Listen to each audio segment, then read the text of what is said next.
friends, let's talk about batches. What I mean by a batch is things that are grouped together and travel together. So often prioritized, delivered together, etc., as they move through a system.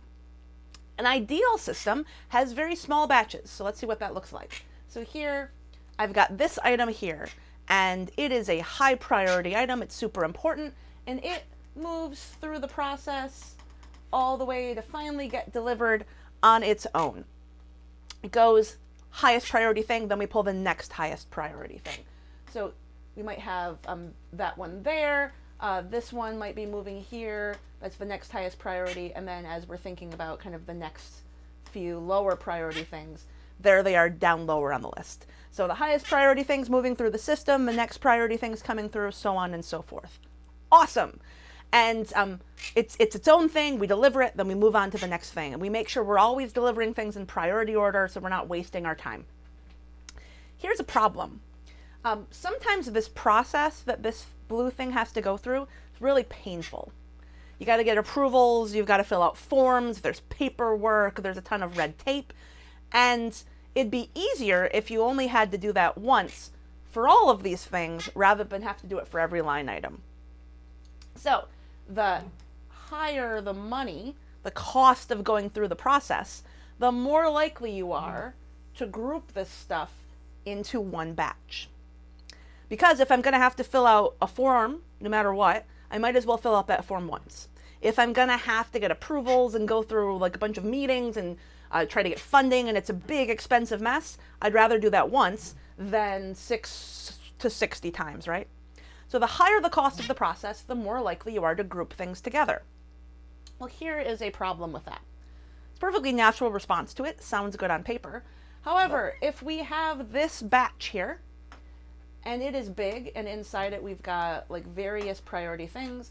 We've got our blue high priority awesome stuff. We've got like some green mid-level stuff and some low priority stuff, and we've grouped it all together. Well, this big box is a lot of stuff, and it's going to take up capacity while it's in progress. So we have to worry about, like, we have to manage it. We've got to keep track of its status. There are people actively like working on it. And as it's going through the system, it's keeping all of those people at least partially allocated to it because somebody's got to keep track, manage it, shepherd it through the system. Here's another problem. Because this is taking capacity, while it's in the system and all the people are working on it, we might have the next two high priority items sitting waiting. This is awful because this is number 2 and number 3 priority for your company. So you've got your number 1 priorities up here. This is 2 and 3. That green thing right there, this might be number 27, number 38, number 40. Your pink things traveling with it might be number 1923. But guess what's happening? You're going to deliver priority 1923 before you even start looking at priority number 2. Here's what's even worse. While this is in progress, your world is changing. Your customers are changing. Their needs are changing. You've learned new stuff. So you might now have the crazy, like, most important number, like, 1 here. This is crazy important. We should do this immediately. You can't, because this is clogging up your system. You've got this big batch over here moving through your system. This can't come in yet because this is in progress, taking up a bunch of work. So you've got this crazy important thing. Priorities are changing. These priorities might have changed. This might have been number 1 6 months ago, but now it's actually number 32 because your life has changed. But because it's traveling in this big batch, they all share the same priority. So all of this is priority number 1. We don't want big batches because big batches mean prioritization problems. Big batches also mean big changes. And big changes mean big risk. If I am changing all that stuff at once, it's all traveling together, it's all releasing together, the risk is big. If any one of those breaks, it's a big break. They're all tied together, and I'm changing a lot of stuff at once. So now, because the risk is higher of these big batch changes, we're now more likely to go back here and go, well, I want to add some complexity to the process to make sure we're accounting for that risk.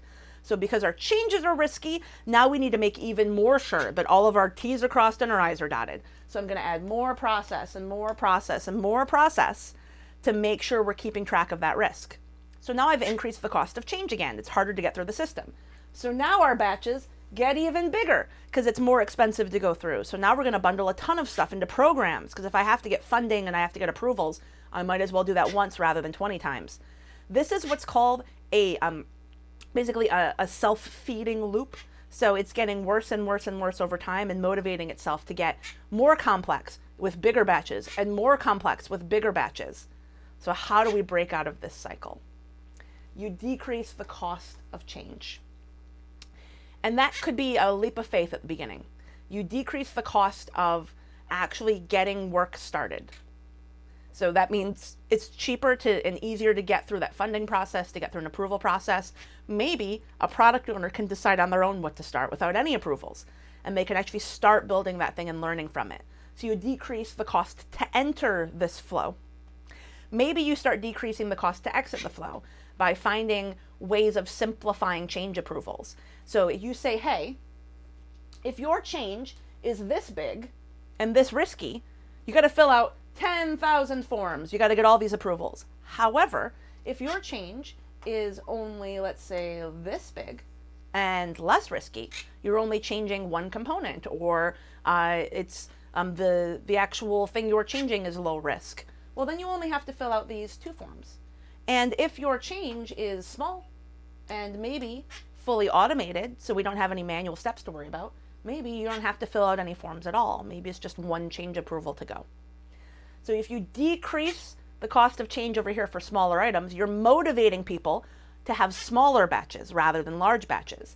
And if over on this side, you decrease the cost to enter the system, you are taking away that motivation to create these big batches of items. So this is something you can do. Do not keep feeding into that system, because it is natural but deadly. You will end up with bigger and bigger batches. If you are in the middle of an Agile transformation and trying to figure out why things are still slow, your time to market is still slow, why people are still unhappy, it doesn't seem like you can deliver quickly, and why you still need extensive project and program management, cross-product coordination for these massive changes, I would bet money this is why.